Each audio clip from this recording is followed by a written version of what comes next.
यहां एक सदस्य ने तो कह दिया माइनॉरिटी इस कानून को स्वीकार नहीं करेगी। क्या धमकाना चाहते हो भाई? संसद का कानून है, सबको स्वीकार करना पड़ेगा। स्वीकार नहीं करेंगे मतलब क्या है? कैसे बोल सकते हैं कोई हम कानून को स्वीकार नहीं करेंगे?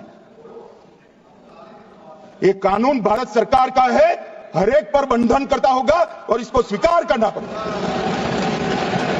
आप क्या समझते हैं ये जो हमारे साथ हालात पेश आ रहे हैं, कभी मस्जिदों को लेकर, कभी खानकाहों को लेकर, कभी बुजुर्गों के नाम को लेकर, अब हमारे वक्फ की जायदाद को लेकर, ये सारे जो मामलात हैं ये अचानक आने वाली चीजें नहीं है। भांप लिया गया है तुम्हारी पूरी तबीयत को, तुम्हारे मिजाज को। ये फिक्र और अमल की कुव्वत इनकी खत्म हो चुकी है। इनको दो चंद चीजों में ही राजी किया जा सकता है। दुनिया ये समझ रही है जिसकी वजह से खिलवाड़ पर खिलवाड़ होते चले जा रहे हैं, और उनको ये भी पता है कि ये कुछ ना कर सकेंगे। मेरे अजीजों, आप ना उम्मीद और मायूस ना हो कि हमसे कुछ नहीं होगा। अल्लाह करीम चाहे तो एक बंदे से भी पूरी धरती पर जलजला ला सकता है।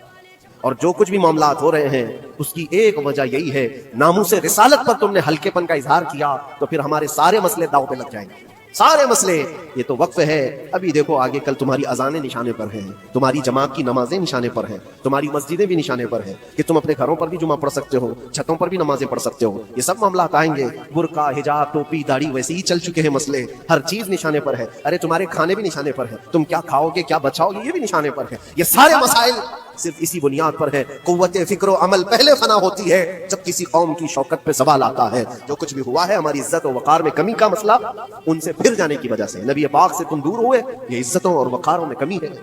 इस चीज पर मंथन करना, इस चीज पर बैठकर मीटिंग करना, उससे पहले मैं चाहता हूं कि आगे होने वाले नुकसानात से पहले अपने आप को बदल लो। आगे जो बड़े हादसात आने वाले हैं, आगे जो बड़ी आंधियां आने वाली हैं, उससे पहले अपने दरवाजे ठीक कर लो, अपनी जिंदगियां सुधार लो। जो हो गया अभी, ये नुकसान तो बहुत बड़ा नुकसान है उम्मत का। जो कुछ भी हुआ है, मस्जिदें, माबदें, खानकाहें, मज़ारात, औलिया की ज़ात, बुजुर्गों के नाम, कुरान, इस्लाम, दीन, ये सारी चीजों पर जो जो हमले हुए, लेकिन आगे चल करके तुम्हारे वजूद पर सवाल होगा, तुम्हारी नस्लों पर सवाल होगा, तुम्हारे इल्म दीन पर सवाल, तुम्हारी मेहराब पर, तुम्हारे मेंबर पर। कल को देखना ये आजादी भी खत्म कर ली जाएगी।